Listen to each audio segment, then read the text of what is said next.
Assalamualaikum warahmatullahi wabarakatuh. Sebelum pembelajaran hari ini kita mulai, marilah kita baca doa bersama-sama. Berdoa mulai. A'udzu billahi minasyaitonir rajim. Bismillahirrahmanirrahim. Raditu billahi rabba wa bil islami dina wa bi Muhammadin nabiyya wa rasula. Rabbi zidni ilma warzuqni fahma. Amin. Bagaimana kabarnya anak-anak semuanya hari ini? Semoga selalu sehat dan selalu dalam lindungan Allah Subhanahu wa taala. Amin. Baik, di hari ini kita akan belajar tentang kemunduran peradaban Islam pada masa Daulah Utsmani. Tujuan dari pembelajaran kemunduran peradaban Islam masa Daulah Utsmani ini yaitu agar peserta didik mampu mendeskripsikan maupun menjelaskan bagaimana kemunduran peradaban Islam pada masa Daulah Utsmani. Baik, next kita langsung ke materinya. Ya, yang pertama yaitu setelah beberapa abad Daulah Utsmani ini memberikan sumbangsih sejarah Islam yang cukup besar, yaitu setelah Daulah Umayyah dan Daulah Abbasiyah. Daulah Utsmani ini mengalami keruntuhan yang berakhir pada 3 Maret 1924 dan telah berdiri selama kurang lebih 625 tahun. Kemunduran yang paling menonjol ini terlihat pada bidang ekonomi, kebudayaan, dan di militernya. Kemudian puncak kejayaan Daulah Utsmani ini berlangsung pada Sulaiman Al-Qanuni atau Sulaiman I. Kemundurannya ini karena beliau wafat, dan setelah beliau wafat digantikan oleh beberapa sultan, yaitu seperti yang ada dijelaskan di buku ya, seperti Salim I, Murad III, Muhammad III, Ahmad I, Mustafa I, Utsman II, Murad IV, Ibrahim I, Muhammad IV, Sulaiman II, Ahmad II, dan yang terakhir yaitu Abdul Hamid II. Kemudian setelah beliau wafat Daulah Utsmani itu pemimpinnya seperti sultan-sultan yang saya sebutkan tadi itu menjadi lemah dalam memimpin. Kebanyakan sultan yang menggantikannya itu tidak berwibawa dalam memimpin Daulah Utsmani ini. Kemudian kemunduran Daulah Utsmani ini tidak secara langsung, namun secara bertahap. Kekalahan demi kekalahan dalam perang sering terjadi. Namun karena kerajaan Turki yang begitu besar, jadi masih mampu mengatasinya. Sekitar pada tahun 1839 sampai 1876, di dalam sejarah Turki dikenal dengan periode Takzimat par excellence. Dibentuk Dewan Tinggi untuk Regulasi Yudisial tahun 1838 yang memunculkan istilah Tanzimat I Hayre atau reformasi yang membawa kebaikan. Tokoh utama dalam Takzimat I Hayre ini yaitu Mustafa Pasha yang memiliki gelar Bayraktar. Kemudian pada tahun 1913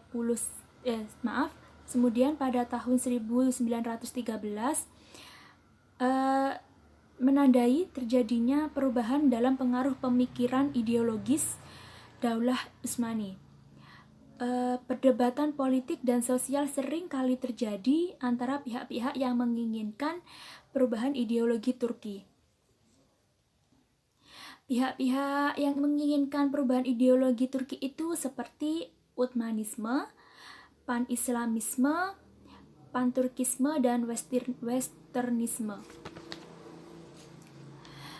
Kemudian ada seorang tokoh yang membawa perubahan Turki, yaitu Mustafa Kemal Pasha atau Mustafa Kemal Atatürk.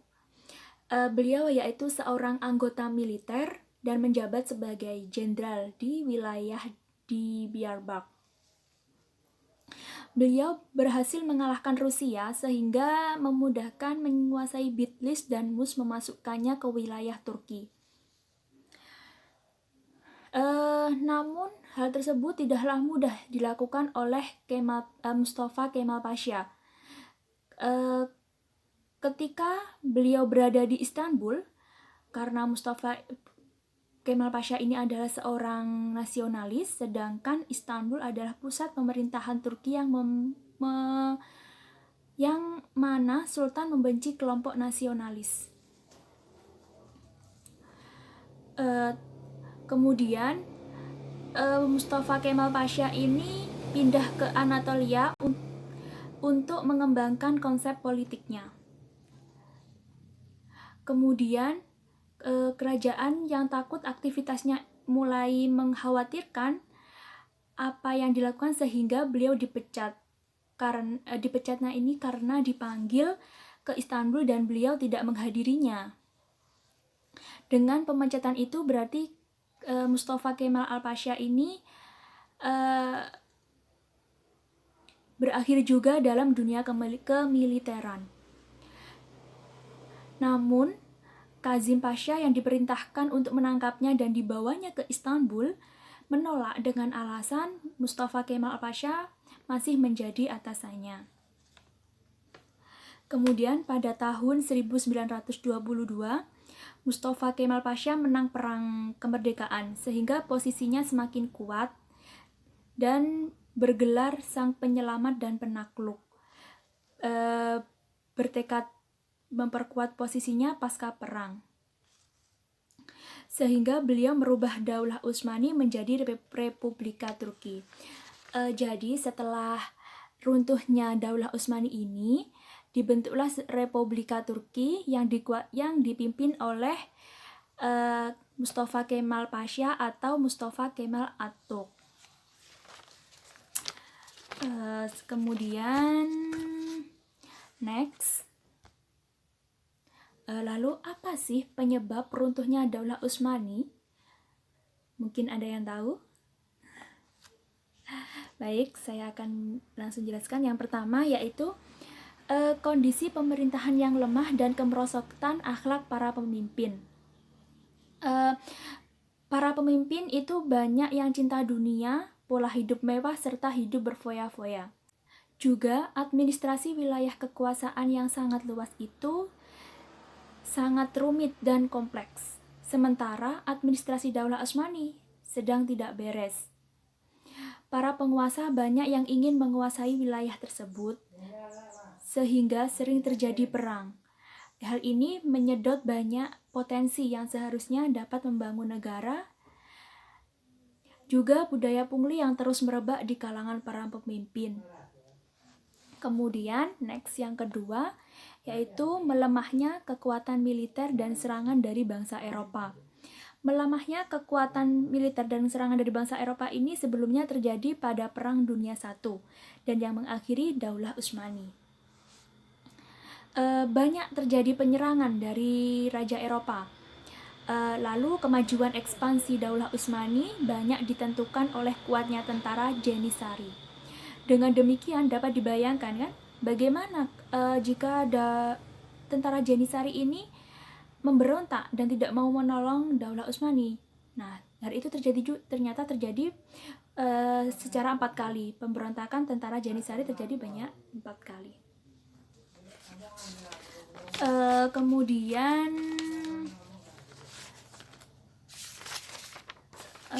terjadinya stagnasi dalam lapangan ilmu dan teknologi kerajaan Utsmani.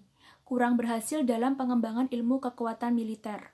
Kemajuan militer tidak diimbangi oleh kemajuan teknologi, menyebabkan kerajaan ini tidak sanggup menghadapi persenjataan musuh dari Eropa yang lebih maju. Kemudian yang ketiga, yang ketiga yaitu gerakan oposisi sekuler.